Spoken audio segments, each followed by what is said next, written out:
The National Autistic Society's Autism Hour is coming back in October, but my question to you today is it enough?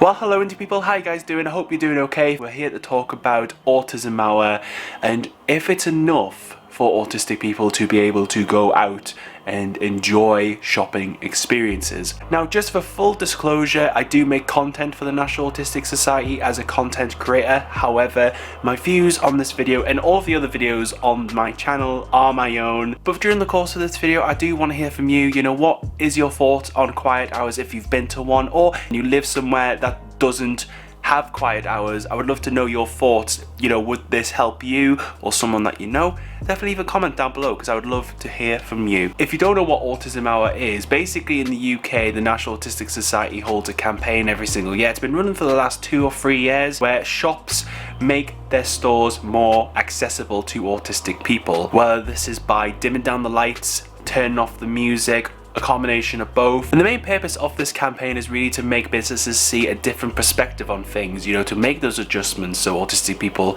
are able to access shops. Now, I've been to a quiet hour before and the benefits were substantial for me personally, which I did a review of on this channel last year. I'll leave the video up there in case you want to have a look at that. But basically, it was such a different experience. You know, it was quieter, it was a lot calmer. But on the day I filmed that video, me and my fiance went to Asda, where they didn't have a quiet hour on, and the comparison, you know, the lights, the music, all of the people as well, there was just such chaos in Asda compared to Morrison's during this quiet hour. So for me, I can really see the benefits of quiet hours in Autism Hour as a campaign itself, to not only see some of the difficulties that some autistic people face, but also it's an opportunity for businesses to understand and realize that autistic people may not be able to go to their stores. They may not be able to enjoy what they have to offer because of simple little adjustments that they aren't making. And the Autism Hour campaign itself often gets big businesses involved with the campaign, such as The Entertainer, Lloyd's, but also you get businesses who, either because of the Autism Hour or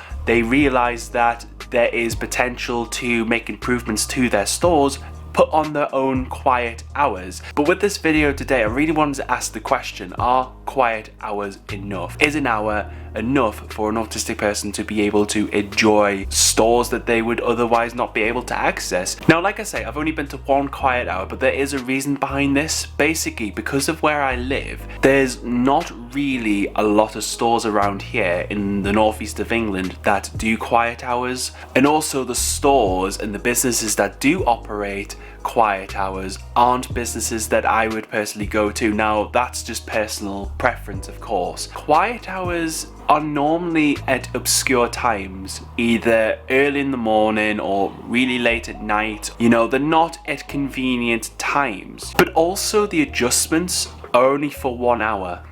1 hour out of 24, which to me is a bit of a shame. And this is because from personal experience, from talking to other autistic people like you who watch these videos, I get the sense that shops can be overwhelming and can be a real obstacle. So personally, from my perspective, and this is only my perspective in my opinion, it feels kind of wrong to restrict people to a set time slot, especially since some of the adjustments have helped people and do help people on the autism spectrum. They're very, very helpful, these adjustments, and they do get praise from the autism community, you know, from people who have gone to these events, gone to these quiet hours, and have really enjoyed the experience because of small adjustments that have been made. Now, this video is not here to put fault with the businesses and to shame them for not doing enough. You know, the fact that they are listening to the community and the fact that they are trying to be inclusive of others who may not otherwise be able to access their businesses,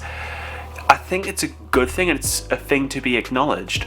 But for me as an autistic person, I can't see why these adjustments couldn't be more of a permanent thing. Even if it's not an hour, it's half a day or a full day, and they were put into place more frequently, then some autistic people who, you know, like I keep saying during this video, may not otherwise have gone to those businesses because it's a challenge, it's an obstacle. They may go more frequently because a business is actually taking the thought and care to actually put adjustments into place to make their business more accessible. But also from a business perspective, because you're turning off some of the lights, wouldn't that save on cost because you've got like half the lights on? You know, wouldn't that save on cost if you did it more and more frequently? But also as a part of the National Autistic Society's Autism Hour, the businesses that sign up, to my understanding, the staff get trained in autism, and you know, they get an understanding of what autism is from an autistic person's perspective and get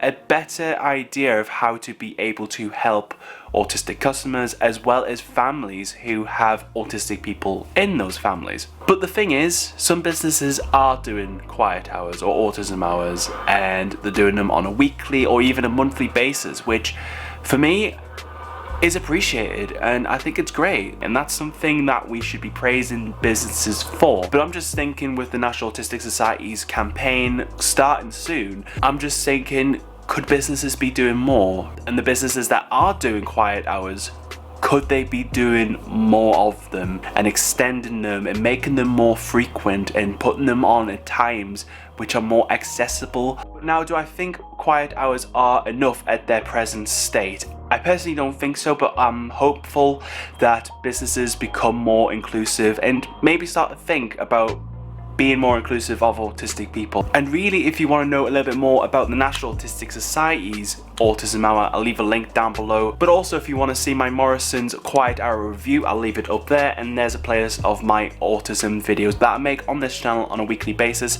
But for now, stay you, stay indie. I hope you have a great day, and I hope to see you next time.